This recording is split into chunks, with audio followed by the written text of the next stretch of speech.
19 here. We have quorum. Let's get her a second later. Excellent, thank you. Good evening, everybody. Thank you for coming out to the beautiful Orleans County, otherwise known as God's country. So thank you to Carlton for hosting us today. Appreciate it. We will get started. First, I'd like to observe a moment of silence in honor of Mercy Flight founder Doug Baker. So if we can take a moment here.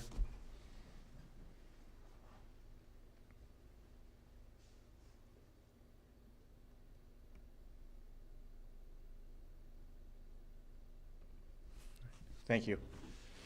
All right. Margie's dad passed away too. All right. Yeah, when it rains, it pours. I know. Yeah. It's tough. Sign-in sheets up front here. If anybody that just came in late, we can have you guys sign in after. Like I said, we have quorum. We have enough already for quorum. We're going to go a little bit out of order here. Just for some business sake, we're going to have Rob talk about some program agency stuff. Rob, if you just want to talk about the MOU that we have, just discuss it, and then we'll do a roll call vote to vote on that, and then we will, I'll sign it and we'll move forward. So Rob, do you have any? So, I guess, good evening, everyone. As my first time speaking, I'm sure I will do my report here. So, obviously,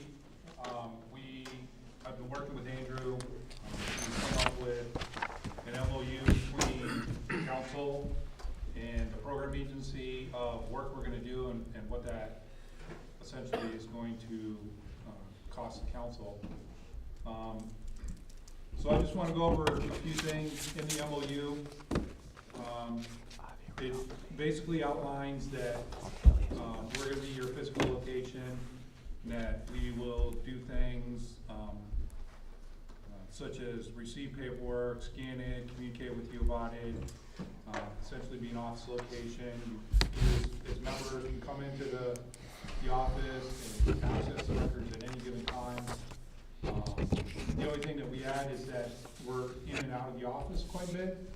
We just ask you maybe contact us 24 hours in advance to make sure we're going to be there, or to make sure that someone will be there for you.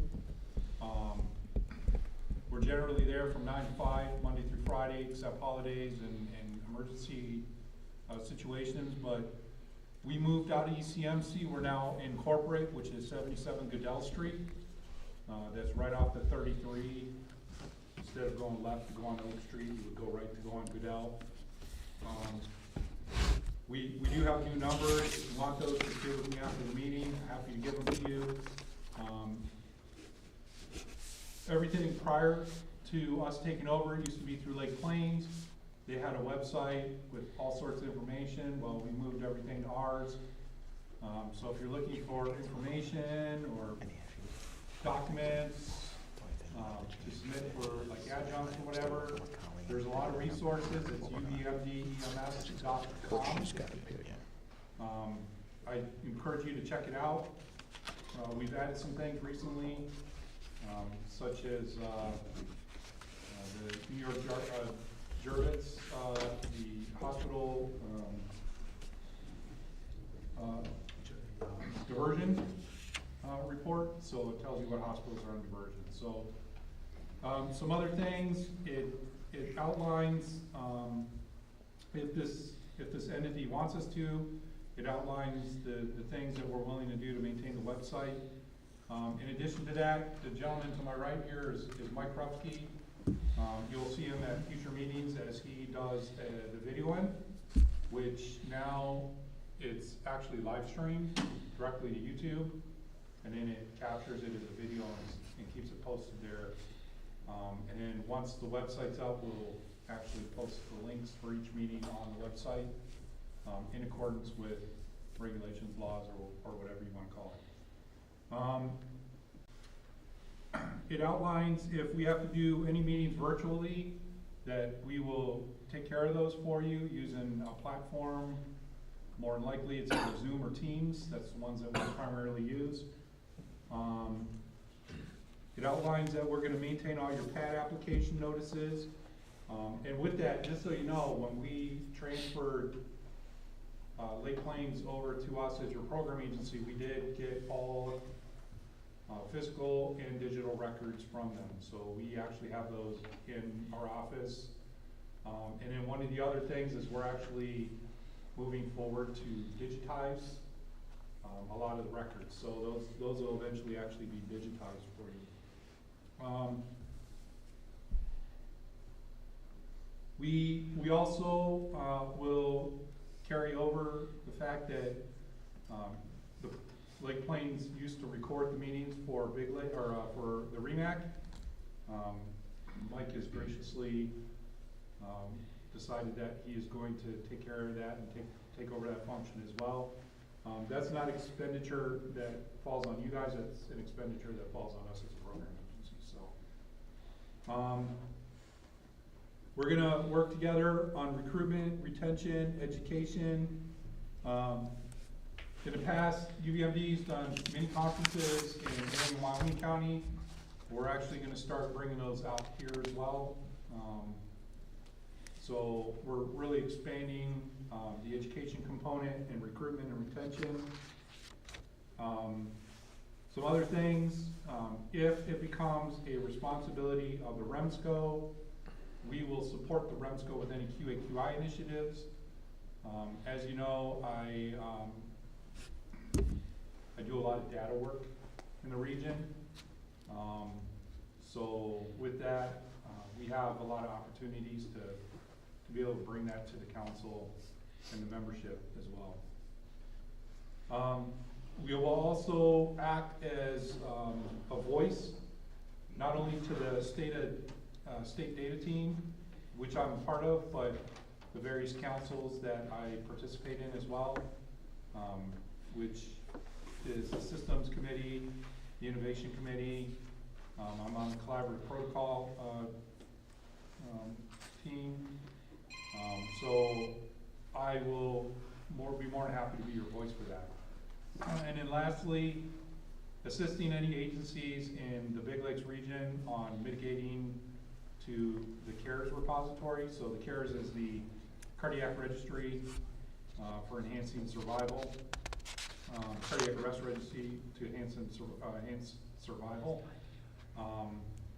We will assist you on mitigating into that if that is your choice. And by the way, that's free. It just requires a little bit of work on your end, not even very much. So in the end, well, the last thing I want to mention is, and I've had multiple calls on this about the portal. As you know, UVMD has been using a portal for credentialing and various other things in the Erie, Wyoming region. Well, we're going to bring that to the Big Lakes, which was actually a topic a few years back and was voted on at that time. You just didn't have the funding for that. But I've had a conversation with Dr. Bart, and what we're going to do is we're just going to fund that cost for you until you guys work out your budget issues that have been going on. So once the MOU is signed, we'll actually get that process started. So by next year, you guys will be reporting on the portal. So the cost that you guys will incur as a council is essentially $1,200 per quarter, and what that is you get webcasting, website maintenance, which is $400 per quarter, and then the $800 per quarter for the portal usage for their maintenance fee. It's worth mentioning that this initial cost is $2,350 for the portal, so that is a separate above and beyond cost, but that's not incorporated into that quarterly fee. So again, that quarterly fee as a council is $1,200, which equates to, what is that? 48. Yeah, there you go. So just under $5,000 per year of your budget. So, is there any questions that you have on that MOU?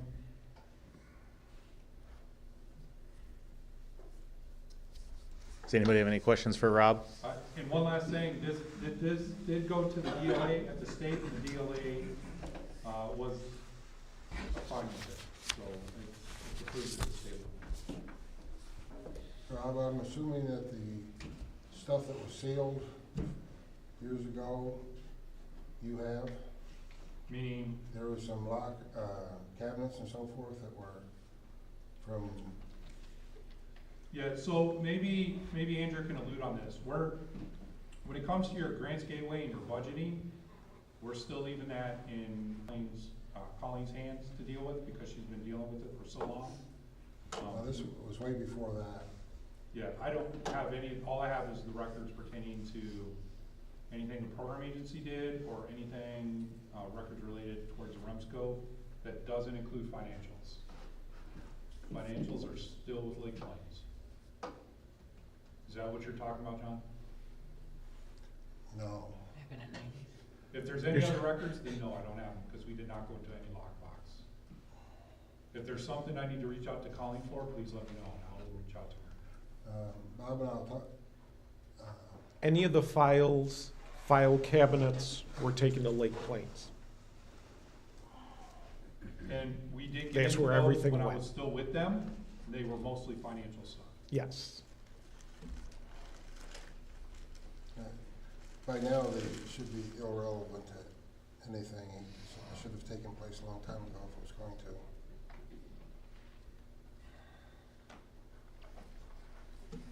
Does that mean we've been here too long if we know what it is? Probably. Does anybody have any questions for Rob on the MOU with UBMD? Just to the point that Rob made, as of right now, Colleen has graciously accepted still staying on as our Grants Gateway fund, project manager. One, until to make sure that we get all of our money that is owed to us from the past that she's been working on, and then also at least through the end of 2023. And then we as a council can have a discussion about if we'd like to kind of proceed or if we'd like to hand that over to UBMD. Rob doesn't really want it, but if we ask them to do it, UBMD will do it. We will then have to reenact a new MOU to add those costs into our MOU. So the initial costs that we have with Rob are for program agency statistics. I don't have a number currently from Lake Plains as to what that will cost us from the financials. We've kind of talked about a number. There's still more than enough money left in our budget when it's all said and done to do that. Eventually, my thoughts and goals are to basically talk with UBMD, create another MOU that will basically, if they want to basically handle everything for us, they'll get most of our Grants Gateway money. Then we'll leave a small portion for ourselves for incidentals and other things. But for the most part, all that money will be spent so we don't end up losing it, and the state can't come back and give Ed a raise from that money. So that's kind of our long-term thoughts or goals on that. So the 7,300 or something that we need for this year, is that 2,300 plus 4,800? So it's funny you bring that up, John, because I don't think I've really gotten a direct answer from Colleen. I think you guys have technically spent that money. I think you're just waiting for the money to arrive so you can pay that money. Yes. Because this was initiated back in 2019. So that may be money that you're actually just waiting on already. Now, my question is, the total is 23 and the 48? 2350 and then the 4,800 for the. That's 7,150 that we. And actually that'll be adjusted a little bit because we're not charging you the maintenance fee for this first quarter. You obviously are not on the portal. So that maintenance fee will. And we have that much money? Yes. Okay. Yeah. We have the money to cover it. And like I said, after we engage Colleen in financial services, we'll have more than enough left over still that I wish we didn't, but because there's really nothing else we can kind of spend it on right now. So, That's fine. I just want to make sure that if we approve bills, we have money to pay. yes. Yep. And most of our bills are going to come from the program agency. Shouldn't really come from anywhere else. So, does anybody have any other questions? somebody willing to entertain a motion to accept and sign the MOU? I think Andrew had a question, maybe. The website, is it just the portal, or does it include the other REMSCO website? It will include maintenance of the website. That's something I need to talk with you about. Okay.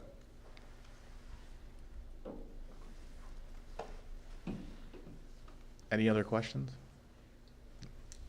Terry, would you raise your hand to entertain a motion to Motion. Do we accept and follow through with it? sign the MOU? Do we have a second? Motion made by Terry, second by Justin. All right, well, any other comment? All right, we're gonna do a roll call vote. All right, Orleans County, David Birch?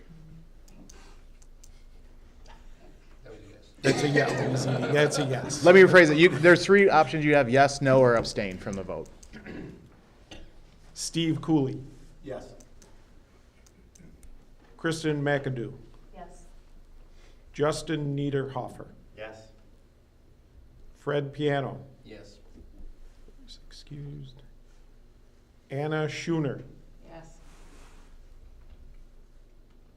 Shelby Willis. She's a guest. Oh, just a guest? Yeah, Oh, okay, I she's a thought guest, she yeah. signed. Yeah, I had There her were a sign few for in the, there. yeah. I was trying to get that out. I knew he Congratulations, you became a new member. All right, Genesee County, Rick Brunier, Yes. Sean Downing, yes. John Duran, Yes. Brad Nickerson, Yes. Terry Thompson, Yes. Bobby Youngflesh, Yep. Destin Dancer, Yes. and. He's a guest. Is he a guest? Yes. Okay. He's not on anymore. Niagara County, Jonathan Schultz, Yes. Andrew Knoll, Yes. Doc, Yeah, he can vote. okay. Yeah. Dr. Seth, Abstain.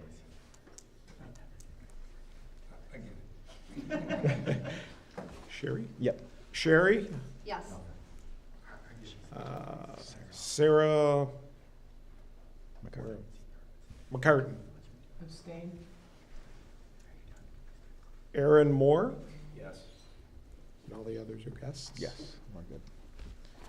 All right. All right. So we had 17 yeses, 2 abstains, and 0 no. So the motion carries, so the motion passes. So I will sign this and we'll take care of that. That's one less thing to worry about. All right. Moving on, we'll resume normal course of business. Previous meeting minutes, the recording that we had cut out, so we don't have any meeting minutes other than the agenda that I gave to Lori. So at the next meeting, we'll have something for you guys to review and get sent out, and we'll have these meeting minutes for you to review and accept as well. Chairman's report. The HCS is up and running. BEMS posted a new policy 2211 with provider instructions for agencies and providers on how to access the HCS and verify provider credentials. They didn't make it the easiest. There's 4 steps that you have to go through, and if you go on the website, there's the one policy, and then there's the 4 steps for everybody to follow through. So I encourage each agency and their HCS coordinator at each of your agencies to review that. This will allow providers to obtain digital cards, but like I said, there's a 4-step process. A provider has to be part of that agency in order to obtain a digital card. Correct, Ed? It is correct. So it's a little bit more cumbersome and burdensome than what they initially anticipated, but it is up and running. Will a provider who isn't affiliated with any agency still be able to get a digital card, or will they have to be affiliated with an agent, wait till they become affiliated? That's a good question. I think it's gotta be, an agency. if I'm You not have to be mistaken. affiliated because you have to select an agency for the provider. Yeah, you have to be in there, That's what I thought. yeah, so, they'll have to just go with the hard copy that's Yep. mailed out of Albany. Perfect. All right.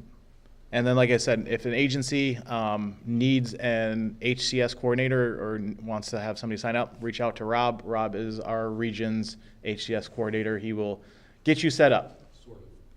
It's nice and easy for him. We'll talk about that. All right. CMAX SEMSCO was held last week on Wednesday and Thursday. Fortunately, there was quorum for both meetings. The July meeting, there was not enough quorum for Med Standards or CMAC, so the SEMSCO met, more of an abbreviated session. Some of the things that happened over there, New York State is one step closer to getting its medical director. All the information has been obtained and sent to civil service to create a job description and to get that posted. The goal is to have a medical director by the beginning of 2024. It will be a part-time job, so as we progress. One of the things the executive committee is working on is to make sure that the agenda for each meeting is posted in a timely fashion and that the agenda matches what we've been working on, not just the standard agenda that we've been using for the last 10 years or 10 or so years that we've had, to make sure that we can create accountability, hold people accountable for work that needs to get done as we progress. So all good things there. The sustainability tag is working on the results of their survey. They're a little bit behind. There were 7 different surveys that were posted. So the goal is to basically have that compiled by the next meeting in December. And then after that's compiled, it will be brought to the SEMSCO, and then a white paper will be written and disseminated probably at some point in 2023. That's the goal. Operations. As of right now, the Bureau is back doing full service inspections. So agencies that have their inspections upcoming, Mr. Major and his wonderful team will be reaching out to set up their inspection. And they're also doing their spot inspections. So tell your agencies to kind of be prepared that they're out and about. The state does task them to go out and inspect, so make sure that everything is in accordance with regulation. Don Trepaz is back in the office. Ed is happy. 10-3. 10-3. He's coming back. So he will be back in the office, and I'm going to steal some of Ed's thunder, but he'll talk about it a little bit more. They've also added a hire started Monday, right? It starts tomorrow. Okay. So you're supposed to start Monday. No, tomorrow. All right. We at the state do things a little different. They have to start on the first day of the pay. Our payroll starts on the third. Oh, that makes so much sense. Oh, That's yes. that definitely explains a lot. So the Western District has a 4th person starting with them tomorrow. But unfortunately, Ed decided to steal another paramedic out of the EMS system. So, the Lord giveth and the Lord taketh sometimes. Municons have been the topic of discussion at the CMAX SEMSCO. They're in the last year and a half, they have doubled in the amount of Municons that they are starting to see and requests that are starting to come through. We only anticipate that number to get higher as we progress through the next year. So obviously we'll probably see some in our region. So when we start to discuss that move forward, attendance is definitely needed for those meetings so that we can have open discussion and take appropriate action on each Municon, in each con that comes our way. John. Is there a reason for the Unicons to be going up? Yes. A lot of the counties Mhm. are looking at bringing in community systems.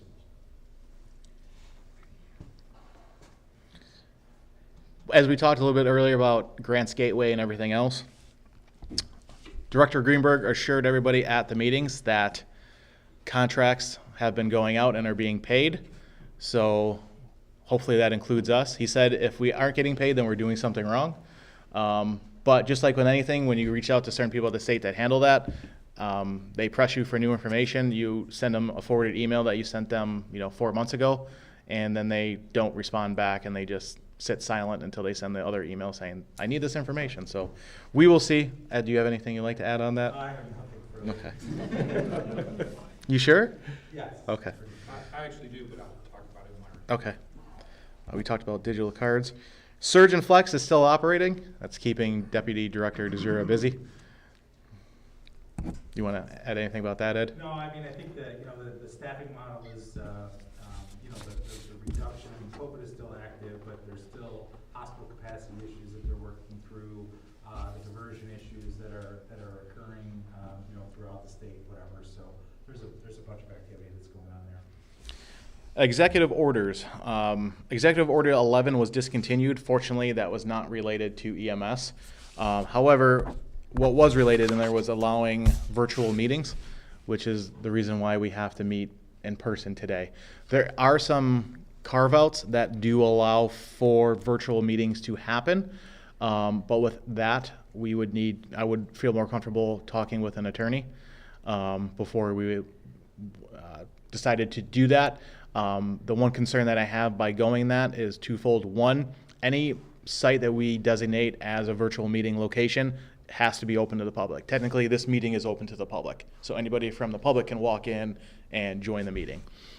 So if we're going to have, if you want to have your house as a public meeting site, we can do that. The other concern is that as of right now, as I understand it, is that if you are meeting virtually and not present at the meeting location, you are not allowed to vote. So that's the other drawback as to reasons why we're not going to do this right away. Trying to do some more research, but we'll have to consult an attorney and then hopefully try to find an attorney that will work pro bono for us. So that's another objective for 2023 as we move forward. Executive Order 4 is the one that relates mostly to EMS, and that relates mostly to the community paramedicine component that allows EMS professionals to provide vaccinations and to also work in realms outside of their current scope, such as working in the ER and stuff like that. Training and education, I'm sure Rob will touch a little bit more on this. The PSC workforce met. There's a second draft that will be outcoming, so when that comes out, if you guys have access to it, please take a look and submit comment. Would that go to you, Rob? Yeah, so I'm on that committee. Okay. So when the problem is they kind of did this whole cut and paste job from the previous book and then tried to revise some things. So we had noticed a few inconsistencies and really sat down and talked about that. John McMillan was on the call, who's on the state education team, their division. So he's aware of what our concerns were, and they're revamping it right now.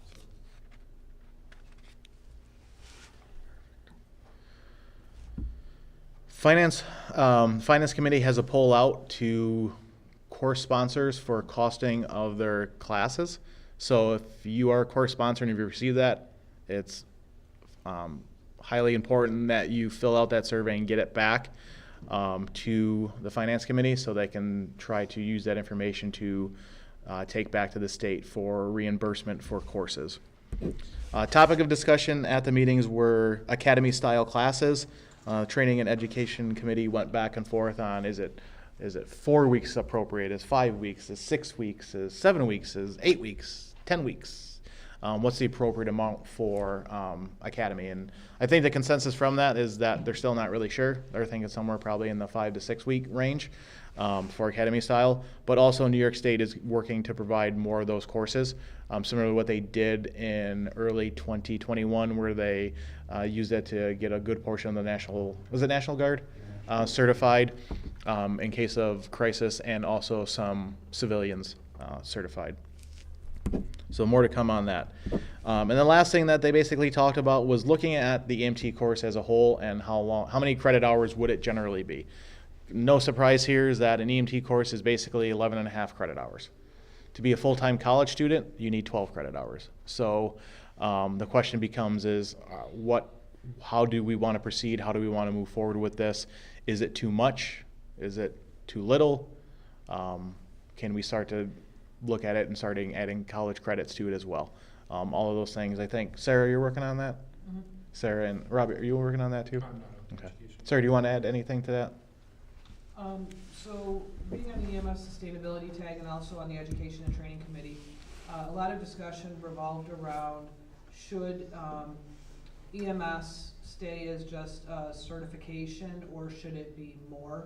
And that's why we started looking at numbers of how many hours our students spend in the classroom versus what that equates to in college credits. So they actually had a committee that hasn't met yet, but it's going to, talking about paramedics actually needing associate's degrees. But they're also looking at EMTs and advanced EMTs towards like that college credit for future reference for maybe getting undergraduate degrees as part of that certification or licensure. So if anybody has any comment or thoughts on that, I encourage you to reach out to Sarah, share your concerns, share your thoughts, share your None of us feelings. already have a college degree.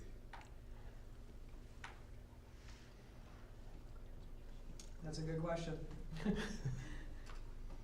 I think we really were just kind of looking at it the standpoint for newer EMTs, like the people that will be taking the class in the future. So, Yeah, but at one time, I was one of those people that was taking the class in the future with a Yeah. full bachelor's behind me. yeah, I'll bring that back and find out where we can go with that. Because most places allow you to transfer college credits, common college credits.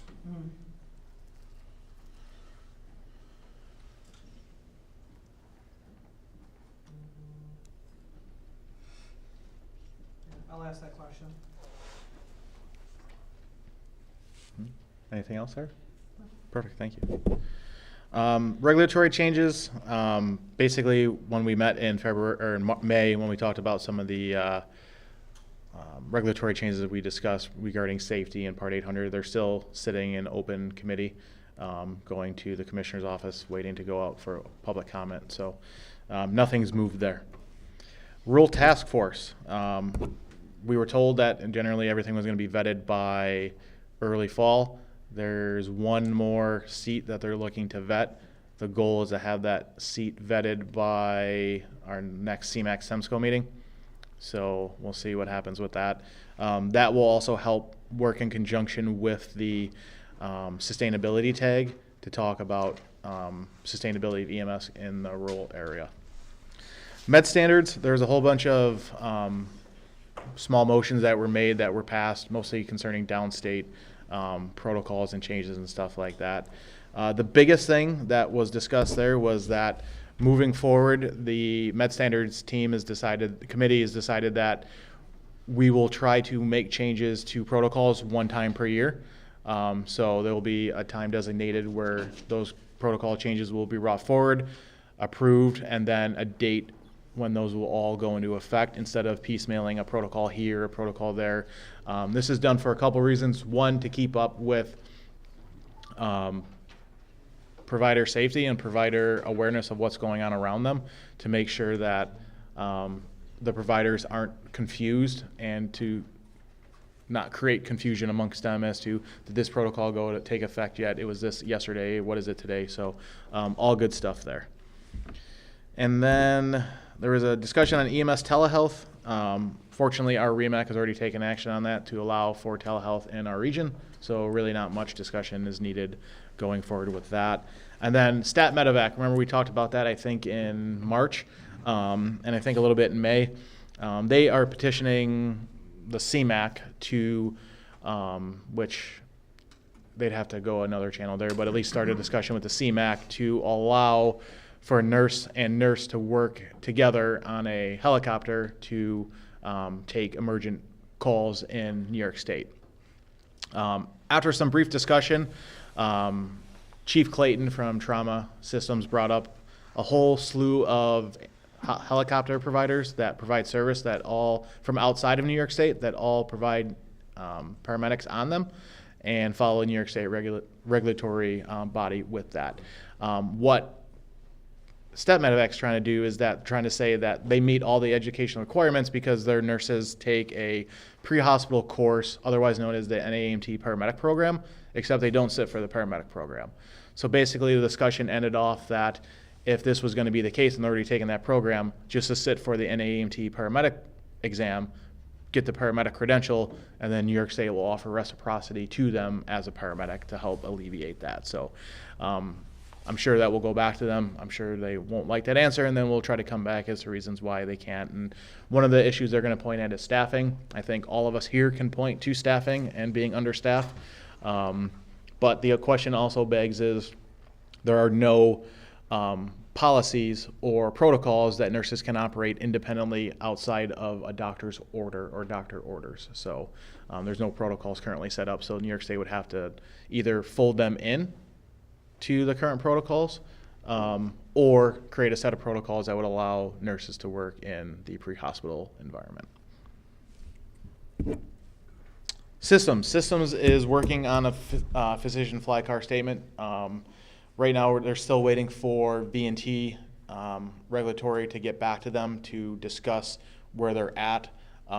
Basically, a lot of this can be absolved if your medical director is part of the agency and the agency gives them a agency vehicle, then the physician can drive that emergency vehicle.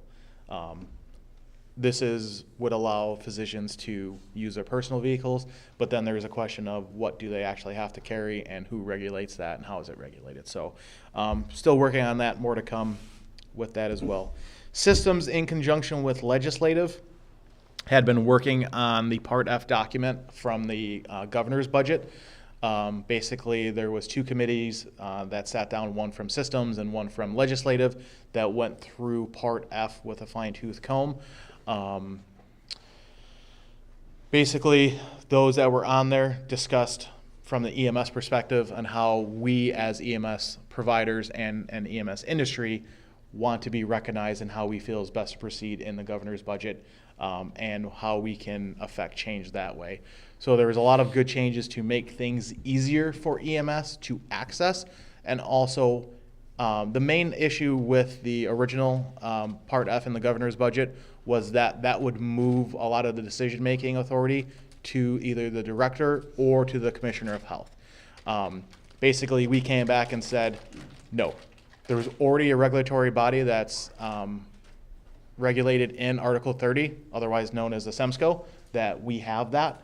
And REMSCO is a regulatory body for EMS, and they will speak for EMS as we proceed. So once that has been approved by the REMSCO and will be sent hopefully to the commissioner for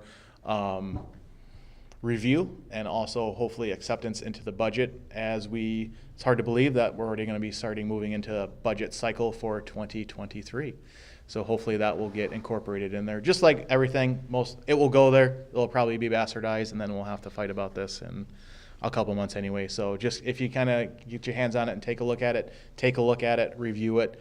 If you have any questions or comments, contact me, and we can discuss it, and we can take your concerns back to the REMSCO.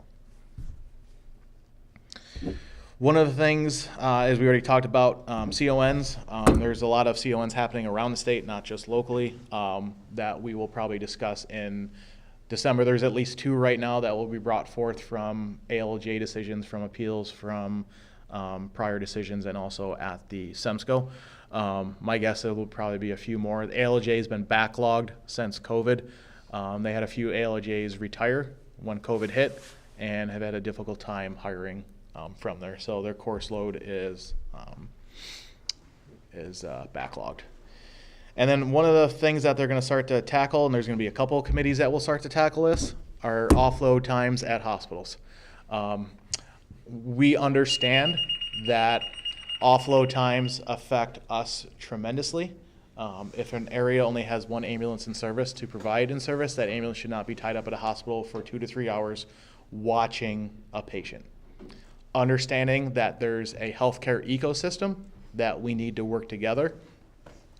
Systems is going to start to work with Haney's to get data, and work with Peter and his team to start to get offload times from reporting in your PCR. So I encourage all of you to make sure that when you document your PCRs, your offload times can be as accurate as possible. Problems only arise if we can report and show the data. As of right now, the state also has a system open that you can report delayed offload times to, Ed, what's the website? It's a Drupal form. I can send you the Okay. And we'll get that sent out to you guys. You can fill that out, and they can be reviewed. But a lot of what they're finding that to be one-offs or other things like that. I can tell you from working into it, and I'm sure everyone else here, it's not a coincidence and it's not just a one-off. It happens every single day wherever we go. I personally had a crew sitting at ECMC today for almost 2 hours waiting for a CPAP bed.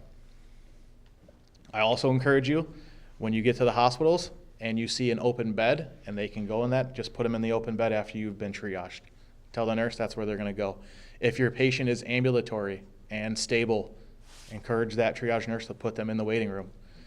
If they are triaged, if they are stable and triaged and can sit in a chair, find a wheelchair, find a chair, find something comfortable for them to sit on in the hospital. I know the Catholics have done a good job helping out with any issues, contacting the EMS liaisons to help facilitate that. They're on board with that. But, you know, that is not necessarily our problem. There's been a couple attorney opinions, and they're all very clear. Once we arrive on hospital property, it's the hospital's problem.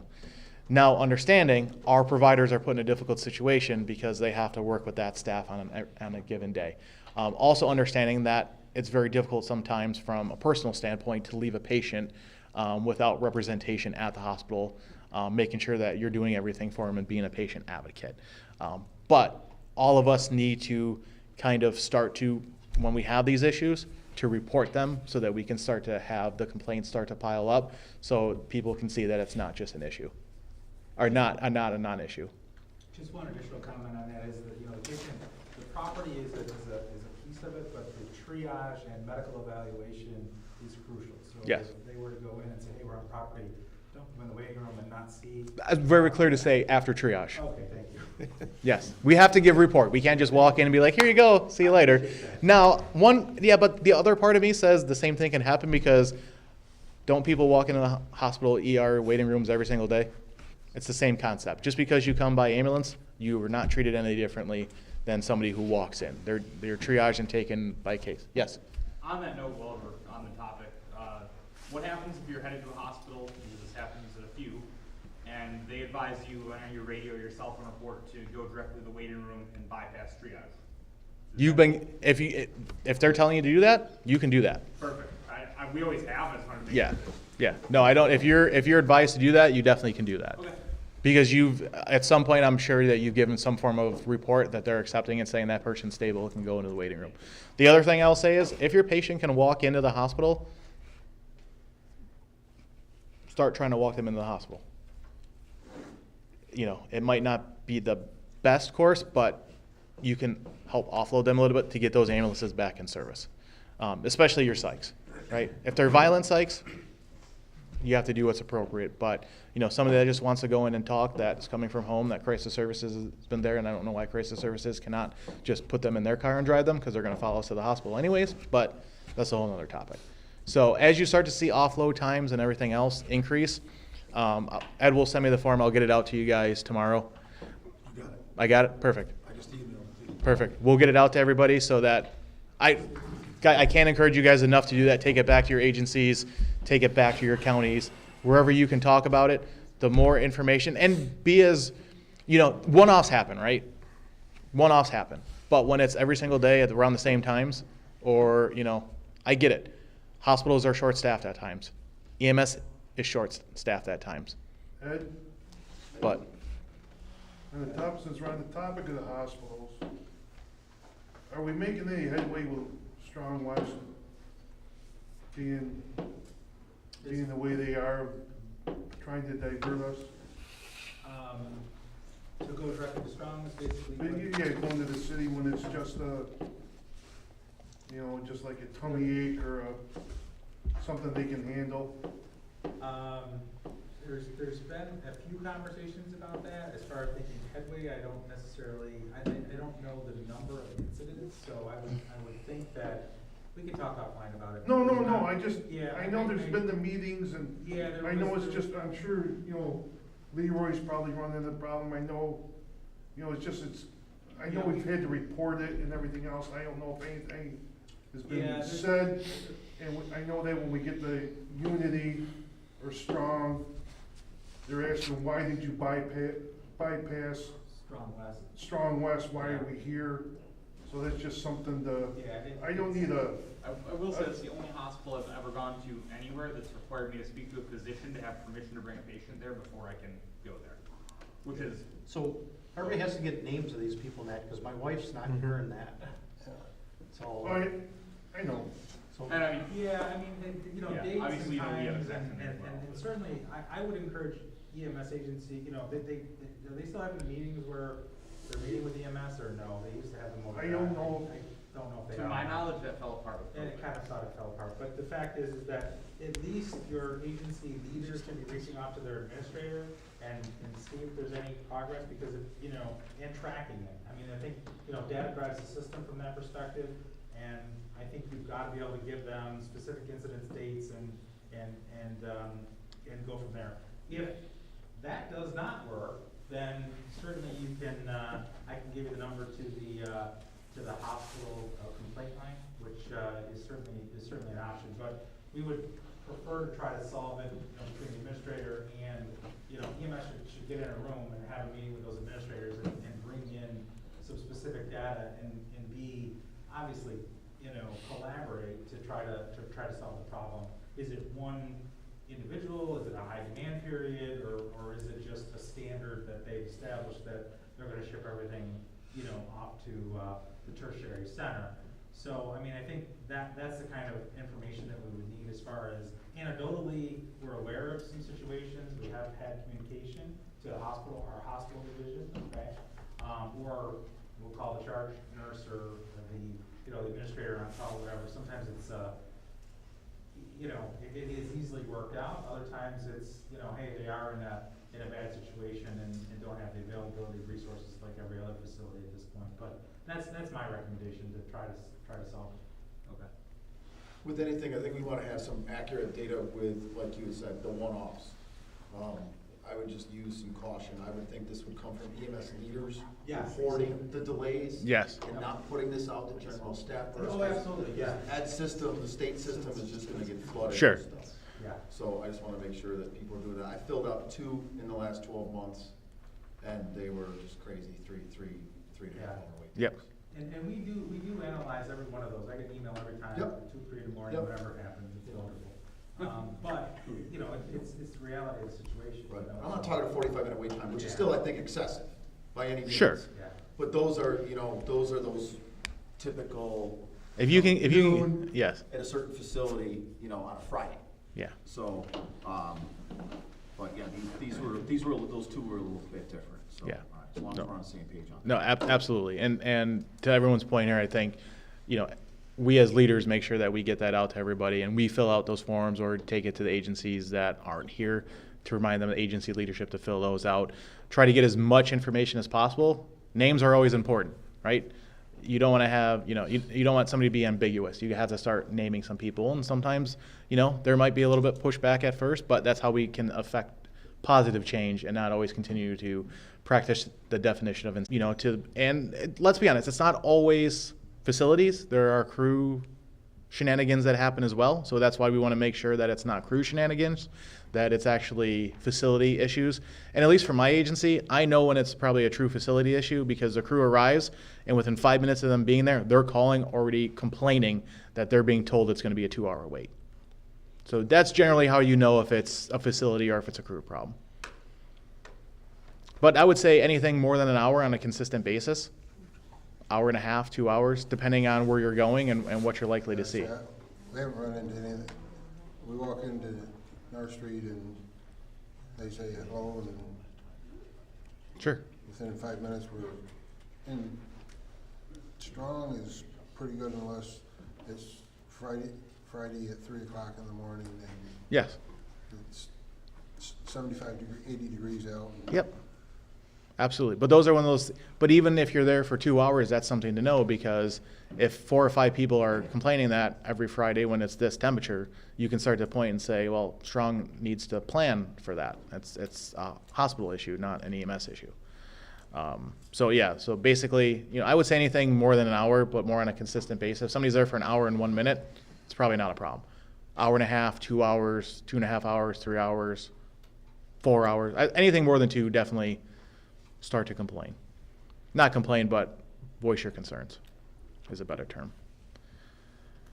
Gene Taylor is retiring. Gene is retired as of what, tomorrow?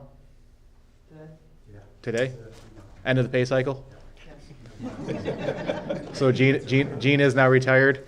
John McMillan and Drew Chesney Drew Chesney, correct. have kind of split And her Jean roles. Myers on the senior side, Yep. so Has kind of split her role though, right? Have Yeah. oversee that. for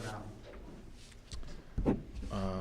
And that's all I have. One last thing I have for my report, and I was gonna debate on whether we should talk about this now or later, but I think now is as good as time as have everyone's attention, is the potential looming of the Kaleida strike. As we know, if they strike, at least for Western New York, that will have probably catastrophic consequence to the whole healthcare system as we proceed. Some information that we have, and met with Ed last week to discuss some plans that state and Erie County is going to have. And Ed has graciously stated that if this does happen and we start to see delays at all the other facilities, that Ed will send his team down there to the main facilities that will see ECMC, Buffalo Mercy, Buffalo General, and Suburban to help clear agencies out of there and help be a facilitator for us. That's good news that we can get that buy-in from the state, and Ed is graciously, basically volunteering his team that will be the case when that happens. I think we can all agree that we hope a strike does not happen, or if it is, it's the shortest strike ever known to mankind, that they go on strike at 12:01 and at 12:02 they have a ratification. I could only, presume what it would be like for those patients that are in there, but also the angst and anxiety that would cause for EMS providers, knowing that somebody would benefit by going to a close facility like Suburban and that hospital not really accepting any patients. The other thing too, depending on where the strike happens or where it goes, there may or may not be ambulances placed outside of the facilities for the acute patient that walks in. If somebody drives themselves in and has a little bellyache, hopefully we're trying to work with the state and also the hospital to say, if you drove yourself with that little bellyache, you can drive over here now. This is only for the acute instances of somebody walking with severe chest pain, acute respiratory distress, severe allergic reaction, stroke, severe trauma of any of the sort. So, like I said, I hope that's not the case. There's no time frames for when it happened, but it's something that's very real that we all could face in the very near future with Kaleida going on strike. So, Ed, do you want to add anything to that? We had another meeting today. We just had a meeting yesterday. The coordination of resources from the perspective of, if those facilities do close and they're not accepting patients, keep in mind that if a patient, medical control is going to be sort of crucial in those cases, and we have to have real-time situational awareness to what the capabilities are at each of those facilities in the event. Okay, we've still got plenty of time for planning. There's no 10-day strike notice. They authorize that, but it has not trumped. So we would have 10 days to implement decompressing the facility or decanting the facility, sending patients to other locations that are going to be fully staffed.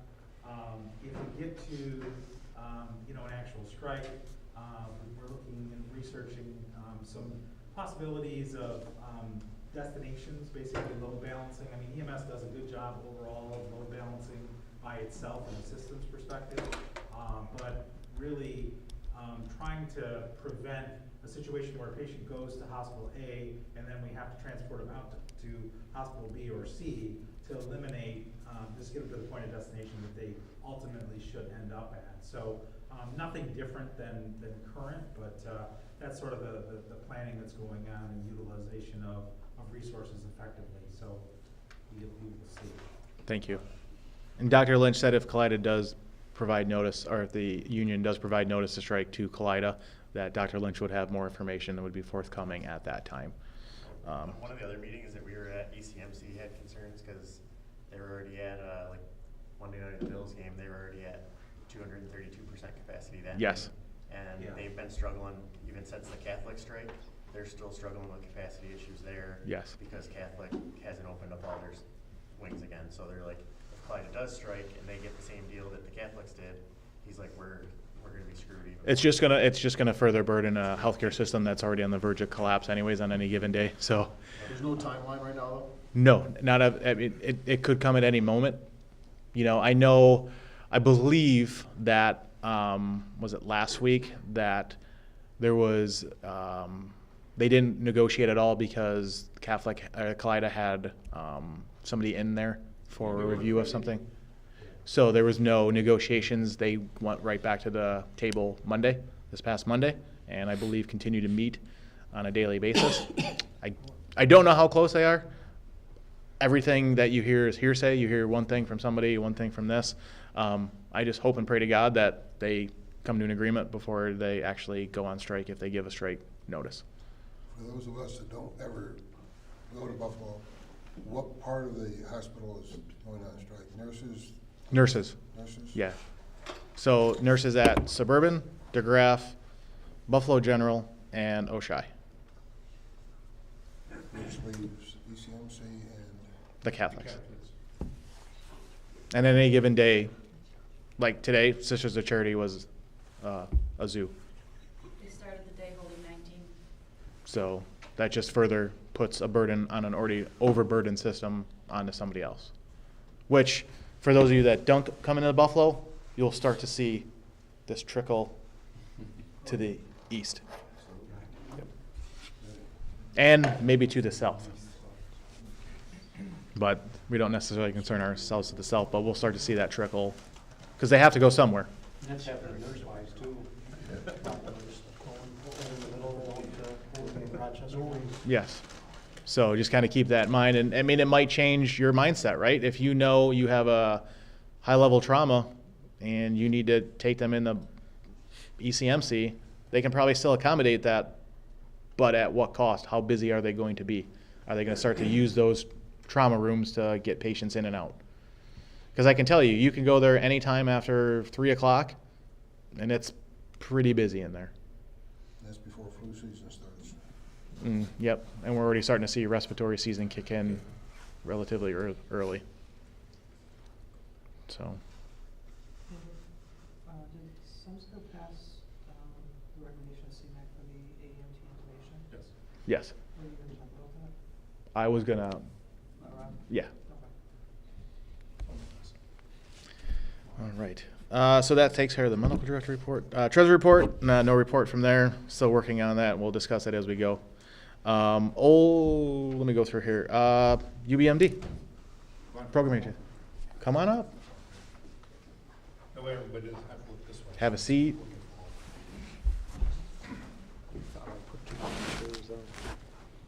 Way to go. Wanted to use your chair. Oh, you can sit up here. Okay. So, good evening again. So I'd like to say I'd be any less winded than Andrew, but since this is our first meeting since now taking over the program agency, I just wanted to get some things out there and kind of bring you guys up to speed so I'm less winded in the future. So one of the big things is like I mentioned, we had moved our offices where we moved out of ECMC. My guess is probably to save money, as we were probably paying a lot of rent to them. But we moved into our corporate office, a little bit easier access. We don't have to go through 20 locked doors in order to, come and see us. It's a little bit more quieter, a little bit less hectic there. So if you actually go to our website, ubmdems.com, all our contact information is up to date on the webpage. I invite everyone to look at the webpage. There's a tremendous amount of resources.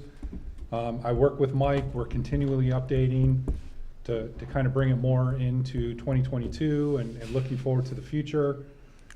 Like I said, we have the link to the diversion up there, so you can actually, at any given time, look up and see what hospitals are on diversion.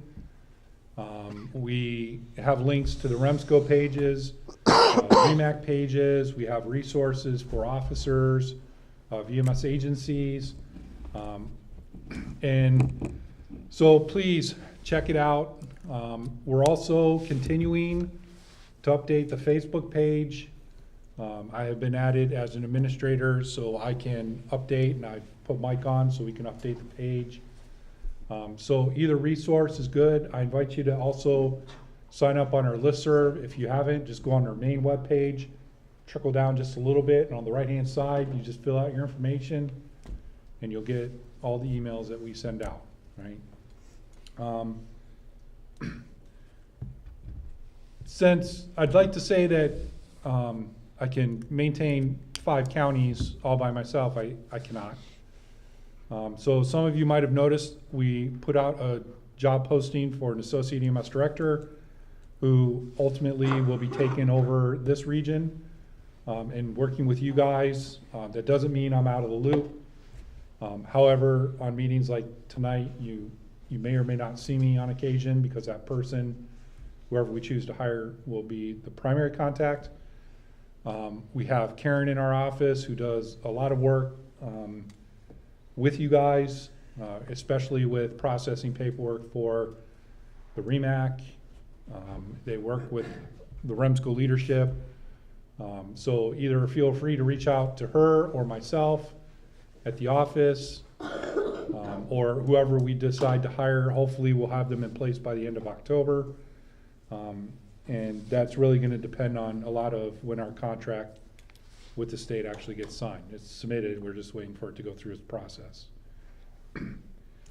Since we've taken over, I've had several people reach out in regards to the portal, and they wanna sign up, and thank you. I deeply appreciate their dedication to wanna get this process started, but it's kind of been sitting in limbo. However, we will be starting that process, and the first step I think that we're gonna be doing is going to be reaching out to a lot of the fire chiefs meetings and starting that process going forward. Our goal is to be up and have this entire region up on the portal by next credentialing. If none of you have ever been exposed, meaning you don't work for an Erie or Wyoming County agency and you haven't been exposed to the portal, it is a great resource, not only for us, but for other leadership, such as Andrew, such as the county coordinators, to get a lot of information. It tells us a lot of information and allows me to reach out to the right individual for things like narcotics agency leadership, EPCR coordinators, what's going to eventually become an HCS coordinator. It let us know what adjuncts you guys are approved for. It tells us who's expired, who isn't expired, what they're missing. It's a very comprehensive system, and it's going to take a little work, but we will make sure to get it all done and work with everybody on doing that. So REMAC had put out, I want to say it was at the May meeting, might have been June, one of those. And if any of you haven't noticed, the protocols were updated on April 15th. And in those protocol changes actually is standing orders for blood administration. And the REMAC has said at this time, they're not going to entertain any agency other than the flight agencies for standing orders for blood administration. The reason why is because there's a lot of regulatory stuff they got to do with Wadsworth Lab before that can even happen. So why they put it in the protocols, I have no idea, right? That's this REMSCO for you. I mean, but it's in there. And the other thing that was actually added is tranexamic acid, known as TXA.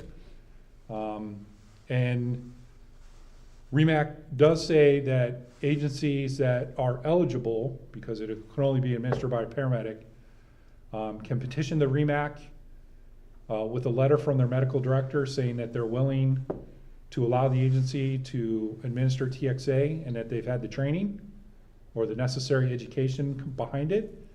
And the REMAC will then go forth and allow that agency to utilize TXA in the field. And to add to what Andrew said, med standards, ultimately CMAC, and in the REMSCO, did approve some protocol changes. One of those is actually adding into the medication formulary IV nitro and essentially Afrin for nosebleeds to the protocols formulary. And they're actually working on increasing the tranexamic acid staining order of 1 gram to 2 grams in the future. So those things were changed. They won't go into effect till the first of the year. So please keep an eye out as we get information. We will pass along the information. Some other things, Andrew did allude to Part F. I've seen the document. I think it is better written now. And it does put a lot of the onus on both the REMSCOs and the SEMSCO as opposed to at the state level. And I think it better defines what we want to see for EMS in the future, which is the addition of things like ET3, alternative destinations, even the possibility of community paramedicine. So cross our fingers. Let's hope that maybe goes through without really a lot of pushback, because I think it will be good for EMS. And then, as Andrew alluded, there are changes coming to the advanced EMTs. So ultimately, as it had reached the SEMSCO and ultimately got approved, as of 12/1 of this year, if you are currently in an advanced EMT program that will test after that date, you will no longer be testing out in the PSC for innovation, right? As of the first of the year, June 1st, or January 1st, any current EMTs will no longer be allowed to do innovation, as it will be removed from the protocols. Supraglottics are still there. That's a part of the national curriculum and the national standards, and they remain. Just innovation is completely coming out, right? For advanced EMTs only. Yes. For advanced EMTs only, AEMTs only. CCs and medics are the same. All current ones no longer innovating? As of 1/1. January 1st. They can do it now. If As of 1/1, anybody's they in a can. class, such as NTRIP currently has a class that's testing after December 1st, they will not be tested out on that. Right. And I've talked to the instructor, and he's not even gonna teach it. So drop dead date for all advanced EMTs. January 1, 2023. Thank you.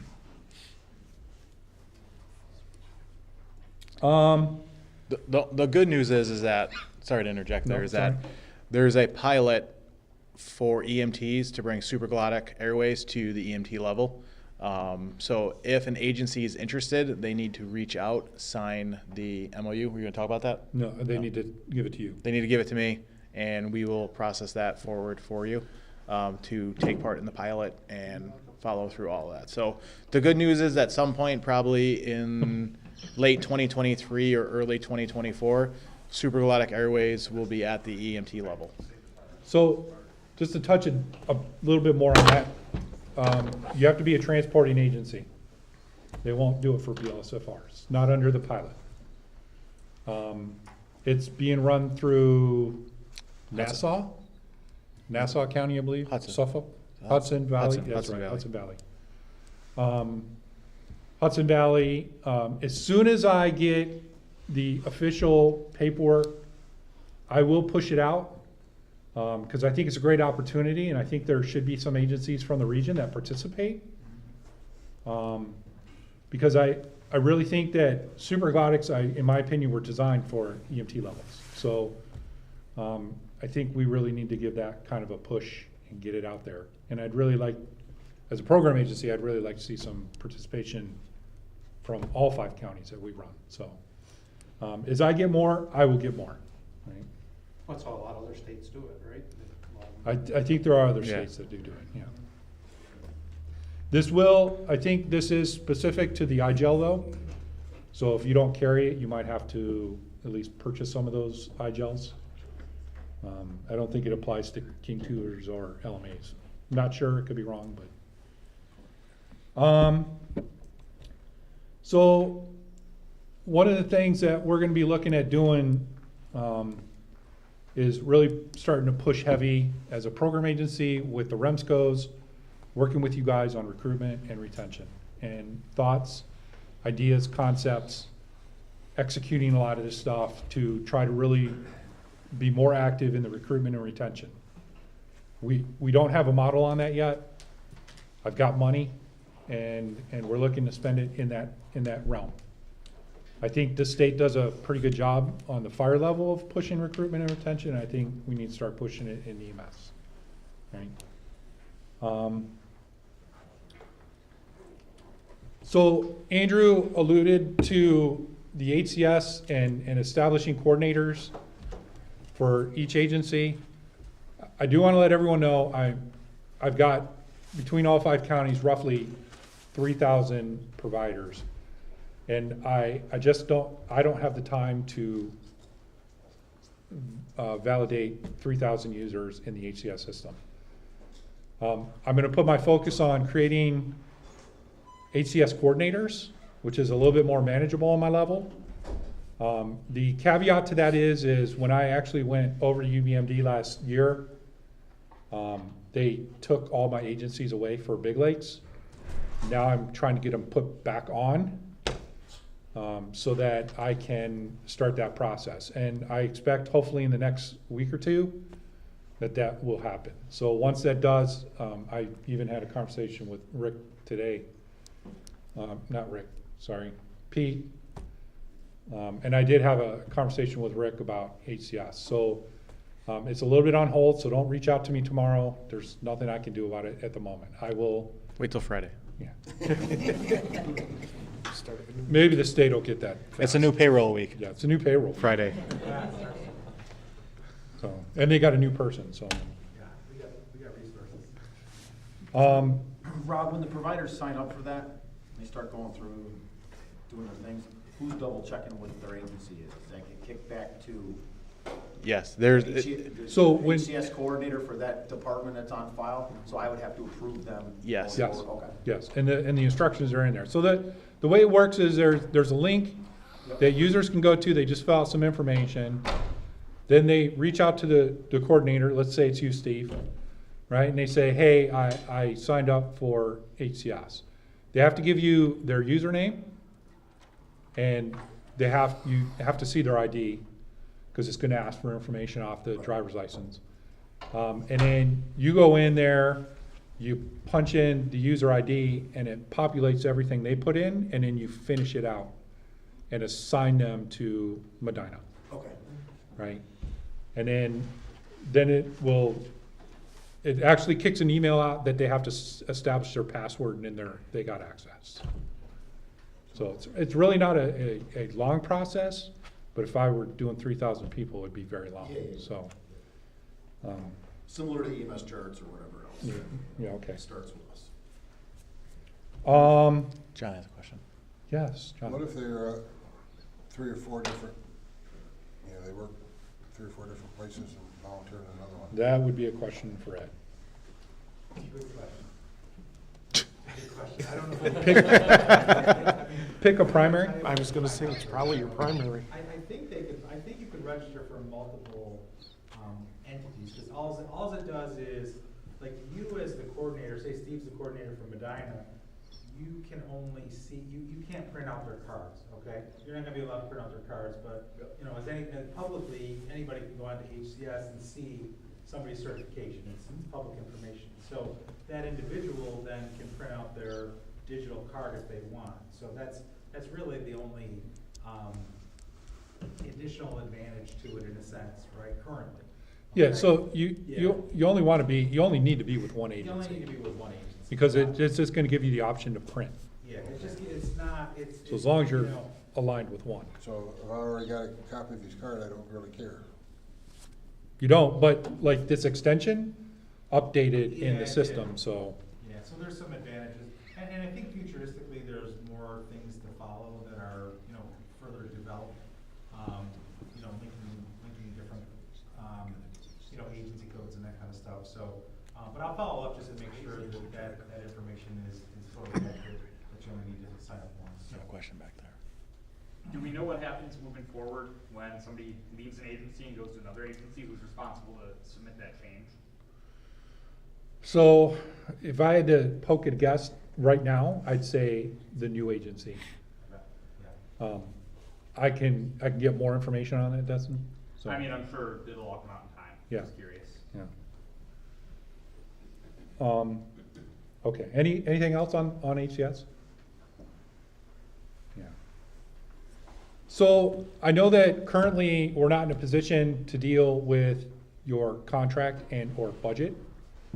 But I have a good relationship with Shannon down at the state, who deals with all the contracts and budgets, particularly with the program agency. And I am giving her a lot of pushback on your guys' stuff. Basically, I'm working with Colleen to be another voice and advocate for you guys, because your money's been a long time coming, right? And for me, it's kind of gotten to a ridiculous point, like, I mean, you guys are gonna get this big, fat, huge check, really, is what it's gonna end up, and then it's gonna disappear like in 2 days. So do keep in mind that even though Colleen is really the big voice on that, I am backing her up on that, and I've had conversations with Shannon, like, what are we doing? We need to make this happen. So, and I will continue to push back. And to be honest, Shannon's great, right? We've seen a lot of improvements just in this new contract period that encourage me currently with the speed in which they're now working at. Whereas during the pandemic, we were dealing with a pandemic, we were dealing with a new contract, we were dealing with a new contract process, and things moved very slow. And like Andrew said, you'd ask a question, you wouldn't get a response for like 2 weeks, and then they're finally asking, where is this? And you're like, I asked you this 2 weeks ago, or a month ago. So Shannon's very responsive. Usually I get an answer back like within 24 hours tops. So hopefully that process will go much quicker, and this contract hopefully will get approved as well, right? And I will continue to work with Colleen. I still have a good relationship with them, so. And kind of lastly, I guess, I just want to point out that Shelby is here.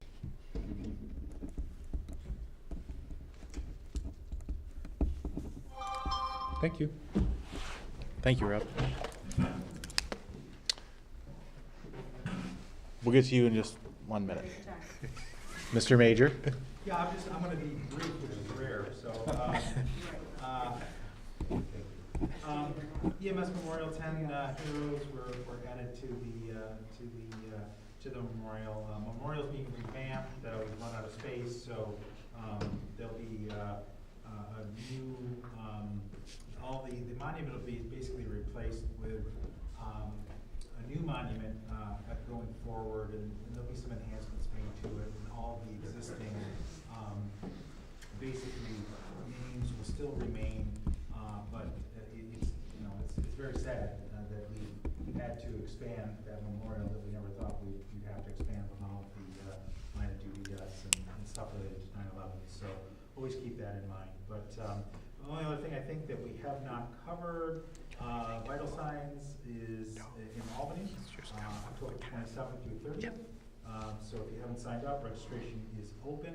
Talk about the work shortage, talk about AET, HCS, policy statement. We're good to go. I do have a new staff member starting tomorrow. Her name is Lisa Lewinsky, and she's starting with the Bureau tomorrow.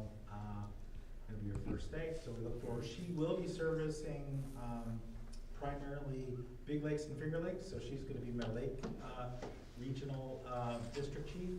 I'll still be involved in supervising her and the other staff, but we're just realigning our districts a little bit to give better coverage. We've got 284 ambulance agencies with a good number of vehicles and personnel, as Rob said, just in this area. He's got 3,000, but with 17 counties, it's good to get up to 4 staff. I'm now starting to push to add another position in Rochester potentially, but that's gonna be another 3 or 4 year fight probably. But anyhow, our Merrill office out of New York City, they've got 2 waivers, so those job postings will be up. So the Bureau's field staff is really starting to, in a sense, in a rebuilding phase, which is very, very good to see. So anyhow, if there's questions, I'll answer them. If not, right away. Does anybody have any questions for Ed? Thank you. Thank you. Rachel, do you have anything to report? All right, thank you.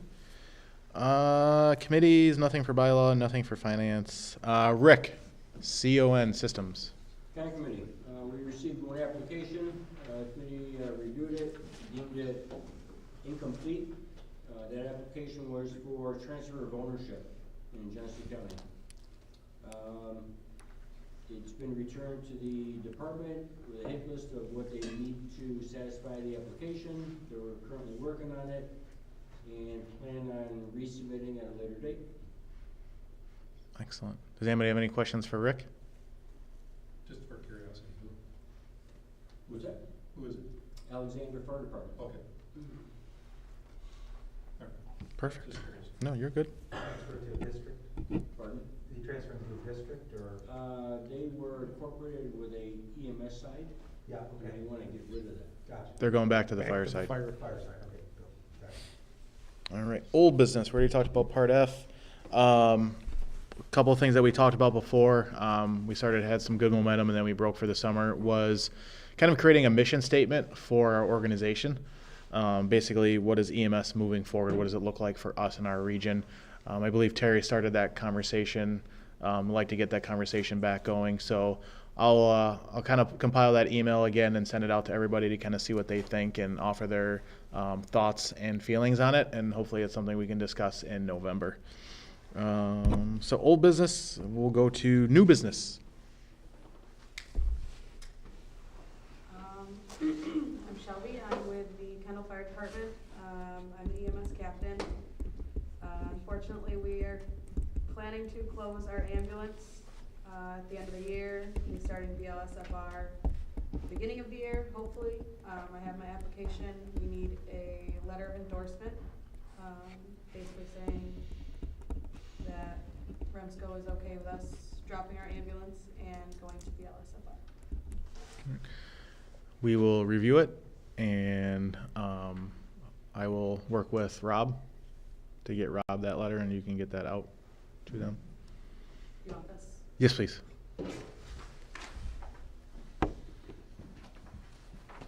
Thank you. Thank you. All right. Any other new business? One of the things I'd like to see is easier to share medics with neighboring departments that don't transport, so they could ride on our rig.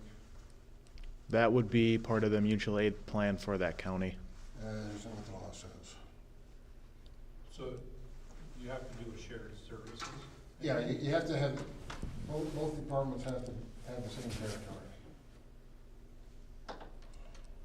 I looked it up the other night. We have it with South Byron because we have the same territory. We've got the paperwork that we've been using for years with over to Penske to make sure that I meet all the requirements yet. Because it's been 25 or 30 years since those requirements were originally developed. But they can't ride outside our district.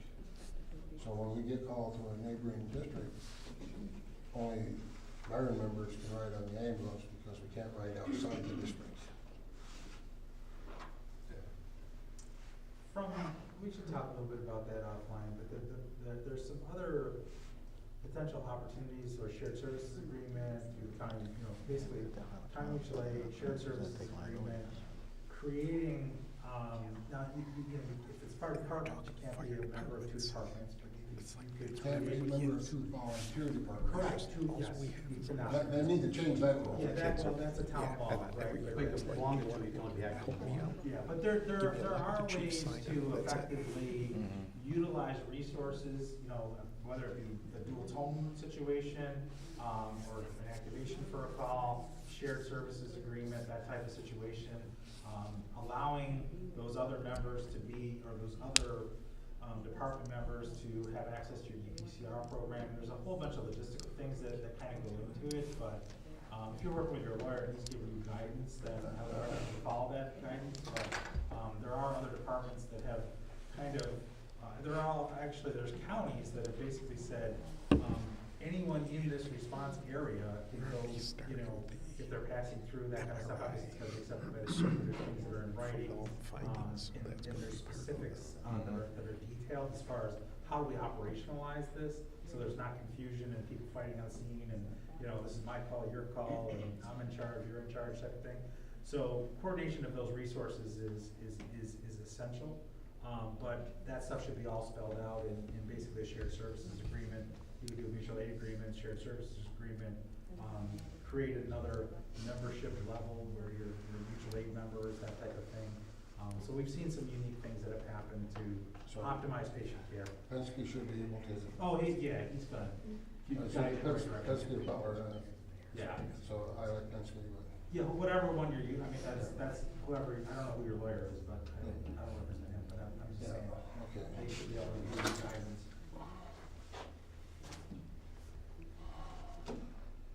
Does anybody have anything else under new business? The last thing I have before we adjourn is that our next meeting will be November 16th, Wednesday, before Thanksgiving. We're going to get this out before the holiday season. November 16th will be at the Niagara County Public Training Safety Facility building. Thank you to... Genesee County?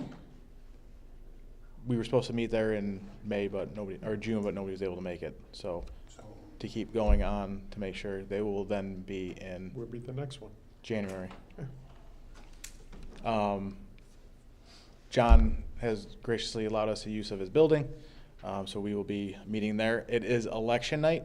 All of our seats are up, so chair, vice chair, secretary, and treasurer will be up.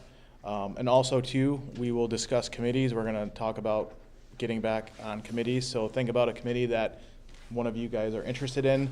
We have training and education. We have finance. We have CON. We also have 2 ad hoc committees that we started up before the EMS vision that we're kind of just going to bring back to the council itself, but also recruitment and retention. So think of and I said bylaws, right? So there's a couple bylaw changes that I would like to get working on as we proceed into 2023, kind of get back into the times and talk a little bit about membership as well as we proceed, and making sure that if you are a part of the council, that you are showing up and staying active, because what we have a lot of stuff vested in us to approve and get done, so we need to make sure that we have these meetings to get that work done, or to meet in the off meeting time. And that's what our plan is, to get back to these committee meetings and have everything else going forward. I get it. We all volunteer our time to be here, and sometimes it's hard to give an hour and a half to 2 hours. So I appreciate everybody showing up today. And we will see you guys all in November. Niagara County, yep. I'll get the address out. It's like 5574 Niagara Street extension. Right, if you've gone to the prison, you're too far. Come a little bit east. Yeah, a little bit east. But are we at the wrong spot if we go to the prison? Hey, listen, they might have some pancakes for you. Motion to adjourn. Motion to adjourn. Do I have a second? All right. Motion by Steve, second by Bob. What's up with the banking?